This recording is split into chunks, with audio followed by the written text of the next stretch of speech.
দর্শক, আমি নজরুল ইসলাম আধুনিক কৃষি ও কৃষকের সাফল্য কথা ইউটিউব চ্যানেলে আপনাদের স্বাগত জানাচ্ছি। তো দর্শক, বর্ষাকালের অত্যন্ত লাভজনক একটি চাষ হচ্ছে চাল কুমড়ো চাষ।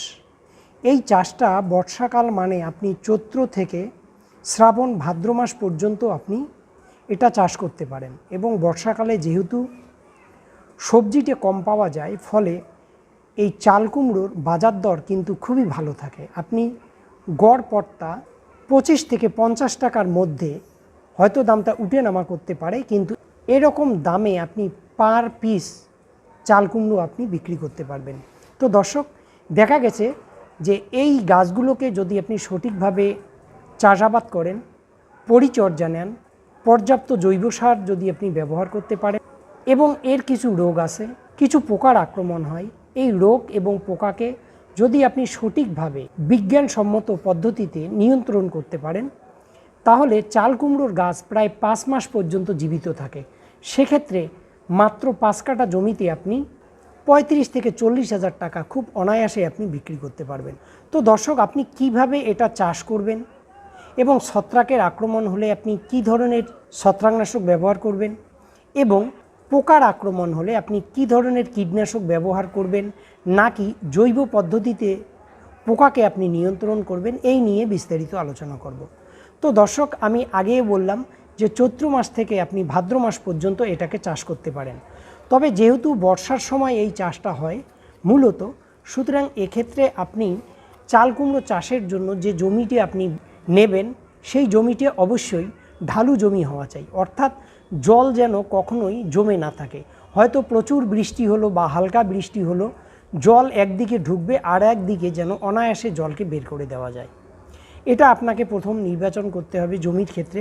দ্বিতীয়ত, আপনি 6 ফুট পর পর গাছ লাগাবেন এবং মাদা তৈরি করবেন। এই মাদাগুলো অবশ্যই মূল মাটির থেকে অন্তত 1 ফুট উঁচু আপনাকে করতে হবে এবং এই মাদাটাতে পর্যাপ্ত জৈব সার এবং রাসায়নিক সার আপনাকে ব্যবহার করতে হবে। করে আপনাকে 3-4টা বীজ ওখানে দিতে হবে। এরপর বীজ থেকে যখন চারা বের হবে বা বের হওয়ার দিকে আসবে, তখন ওই মাদাগুলোতে আপনাকে প্রয়োজনীয় কয়েকটা বাঁশের কাঠি দিতে হবে, যাতে ওই বাঁশের কাঠিগুলোকে জড়িয়ে ধরে এই চাল কুমড়োর যে চারা গাছগুলো সেগুলো আপনার তৈরি করা জাঙ্গিতে যেন উঠতে পারে। আপনারা জানেন বর্তমান প্লাস্টিকের দড়ি দিয়ে বা বিভিন্ন ধরনের সিস্টেমে খুব কম টাকায় সুন্দর কিন্তু জাঙ্গি তৈরি করা যায়, ভিডিওতে আপনারা যেরকম দেখছেন। তো এভাবে গাছ যখন উঠে যাবে তখন মোটামুটি 40-50 দিন থেকে কিন্তু এরা ফল দেওয়া শুরু করে। তো এই চাল কুমড়োর সবচেয়ে বড় যে রোগটি হয় সেটি হচ্ছে ছত্রাকজনিত রোগ, মানে পাতা হলুদ হয়ে যায়। এই পাতা হলুদ হওয়াটাকে আপনাকে আটকাতেই হবে। তো পাতা হলুদ হওয়াটাকে আপনি কিভাবে আটকাবেন? প্রথমেই যখন দেখবেন যে পাতা হলুদ হওয়া শুরু করেছে, এটা কিন্তু ছত্রাকজনিত একটি জটিল রোগ। এই পাতা হলুদ আপনি যদি ঠেকাতে না পারেন, তাহলে আপনি কিন্তু এই চাল কুমড়োর গাছকে দীর্ঘদিন জীবিত রাখতে পারবেন না এবং একটা সময় কিন্তু পাতাগুলো হলুদ হয়ে পড়ে যাবে, ফলন কমে যাবে এবং আপনি আশানুরূপ ফল কিন্তু পাবেন না। সেক্ষেত্রে আপনাকে যেটা ব্যবহার করতে হবে সেটা হচ্ছে আপনাকে 2-3 ধরনের ছত্রাকনাশক ঘুরিয়ে ফিরিয়ে ব্যবহার করতে হবে। এক্ষেত্রে প্রথমে যে ছত্রাকনাশকটি আপনি ব্যবহার করতে পারেন শুরুতে, সেটা হচ্ছে ম্যানকোজেব। এই ম্যানকোজেব আপনি 2 গ্রাম প্রতি লিটার জলে মিশিয়ে আপনি প্রথম দিকে যদি স্প্রে করে দিতে পারেন, তাহলে এই রোগকে কিন্তু আপনি আটকাতে পারবেন। এছাড়া হয়তো এটা আপনি স্প্রে করলেন, তার 7 দিন পর বা 10 দিন পর এটা রোগের প্রবণতার উপর নির্ভর করবে। দ্বিতীয় যে ওষুধটি আপনি ব্যবহার করবেন, যে ছত্রাকনাশকটি ব্যবহার করবেন, সেটা কপার অক্সিক্লোরাইড, যেটাকে আমরা ব্লাইটক্স হিসেবে বাজারে পাই। এক্ষেত্রে আপনি প্রতি লিটার জলে 4 গ্রাম করে ব্লাইটক্স আপনি ব্যবহার করবেন।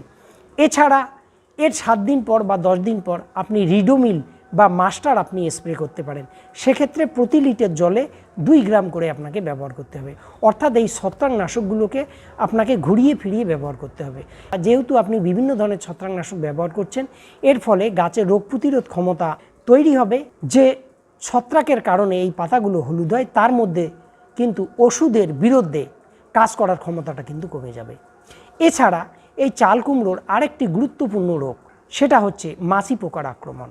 তো মাছি পোকার আক্রমণ যদি হয়, সেক্ষেত্রে কি করে, এই মাছিগুলো এই ফলগুলো যখন খুব ছোট থাকে, যখন ফুলের কড়িতে থাকে, ঠিক এই সময় মাছি পোকা এই ফলগুলোতে ডিম পেড়ে যায় এবং পরবর্তীকালে এই ডিম থেকে ছোট ছোট বাচ্চা তৈরি হয়, মানে কিড়ে তৈরি হয় এবং এই কিড়েগুলো এই ফলের ভিতর ঢুকে ফল খায় এবং একটা পর্যায়ে ফলটাকে হলুদ করে ফেলে, পচিয়ে ফেলে এবং লাল হয়ে হলুদ বর্ণ ধারণ করে ফলটা পচে যায় এবং ফলে কি হয়, উৎপাদনের একটা ব্যাপক পরিমাণ ঘাটতি কিন্তু এখান থেকে তৈরি হয়।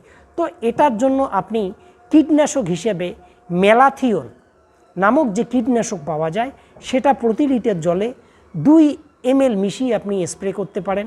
তবে যেহেতু এটি একটি সবজি জাতীয় ফসল, এক্ষেত্রে সবচেয়ে যেটা ভালো হবে এবং আমি যেটা আপনাকে পরামর্শ দেব সেটা হচ্ছে বিষটোপ ব্যবহার করে যদি এই পোকাটাকে, এই মাছি পোকাকে আপনি দমন করতে পারেন তাহলে এটা অত্যন্ত কিন্তু ভালো হয়। আর যদি আপনি কীটনাশক ব্যবহারই করেন সেক্ষেত্রে আপনাকে যেটা করতে হবে, কীটনাশক ব্যবহারের অন্তত 5 থেকে 7 দিন পর এই চাল কুমড়োকে আপনাকে বাজারজাত করতে হবে, নাহলে এই চাল কুমড়োর মধ্যে বিষক্রিয়া থাকবে, এটা মানব শরীরে বিভিন্ন ধরনের ক্ষতি করতে পারে। তো দর্শক, বিষটোপ আপনারা কিভাবে তৈরি করবেন এ নিয়ে খুব শীঘ্রই আমি একটি ভিডিও করব, নিশ্চয়ই আপনারা ভিডিওটা দেখবেন। আর একটা কাজ আপনাকে করতে হবে, সেটা হচ্ছে পুরনো যে পাতগুলো এই চাল কুমড়োর মাঝে মাঝে এই পুরনো পাতগুলোকে কিন্তু ছিঁড়ে ফেলতে হবে এবং যে মাদাগুলো আপনি তৈরি করবেন ফলনের উপর নির্ভর করে 20 দিন 25 দিন পর বা 15 দিন পর পর জৈব সার, রাসায়নিক সার এবং সেখানে বিভিন্ন ধরনের মাইক্রো নিউট্রিয়েন্ট যদি আপনি ব্যবহার করেন সেক্ষেত্রে ফলনটাও বেশি হবে এবং ফলে চাল কুমড়োর যে আকার সেটাও কিন্তু লোভনীয় হবে দেখতে। তো দর্শক, এভাবে যদি আপনি চাল কুমড়ো চাষ করতে পারেন এই ফসলটি করে, অবশ্যই আপনি কিন্তু লাভের মুখ দেখতে পারবেন। তো দর্শক, ভালো থাকুন, সুস্থ থাকুন।